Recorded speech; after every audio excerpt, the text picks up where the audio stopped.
Como é que eu sei se um fundo imobiliário está caro ou barato? Vamos pensar o seguinte, para eu saber se algo está barato ou caro, eu preciso comparar, porque eu não posso chegar e falar aquele produto no supermercado está caro ou está barato. Como é que eu sei se ele está caro ou barato? A gente tem que comparar. Quer ver um exemplo?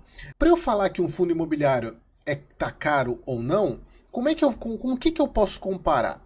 Eu posso comparar um fundo imobiliário com uma ação para saber se o fundo imobiliário está caro ou não? Você não pode comparar um fundo imobiliário com uma ação. Por quê? Embora sejam dois ativos de renda variável, o fundo imobiliário ele tem uma característica que é única. Para quem não conhece o fundo imobiliário, ele é um ativo em que é obrigado por lei que 95% do que o fundo recebe de lucro ele é obrigado a repassar para os cotistas. Então, ele não tem como usar esse dinheiro para crescer, para ir aumentar, que nem uma empresa faz. Uma empresa, ela pode reter quase todo o lucro, se ela tiver alguma coisa lá no estatuto dela que ela é obrigada a distribuir, por exemplo, 25% do lucro no ano. Ela pode pegar 75% do lucro e reinvestir. Ou ela pode não chegar naquele ano e não distribuir o lucro, guardar para acumular para o próximo ano. Ela pode, por exemplo, a empresa precisa aumentar a produção porque tem um concorrente chegando, ou ela tem um mercado que está demandando muito dos produtos dela, ela pode reter o lucro para poder crescer e reinvestir. E com isso ela vai aumentar a produção, aumentar o lucro, e isso vira um círculo.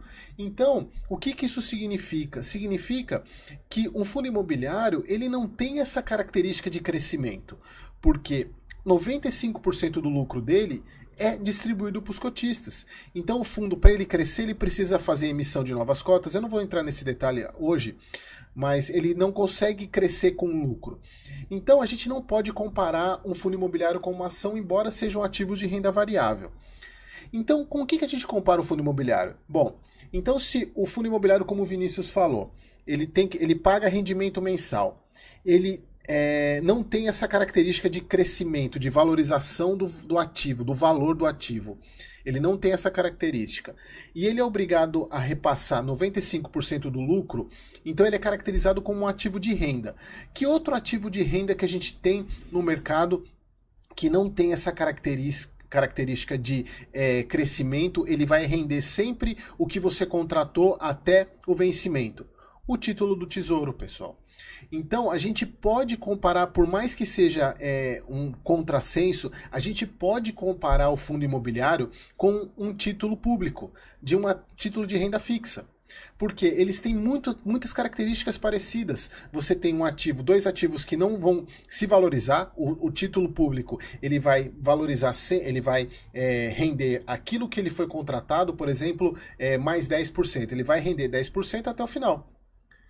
E todo o rendimento que ele tem, embora ele não te pague, ele pega o rendimento dele, reinveste no próprio ativo e vai fazendo juros sobre juros.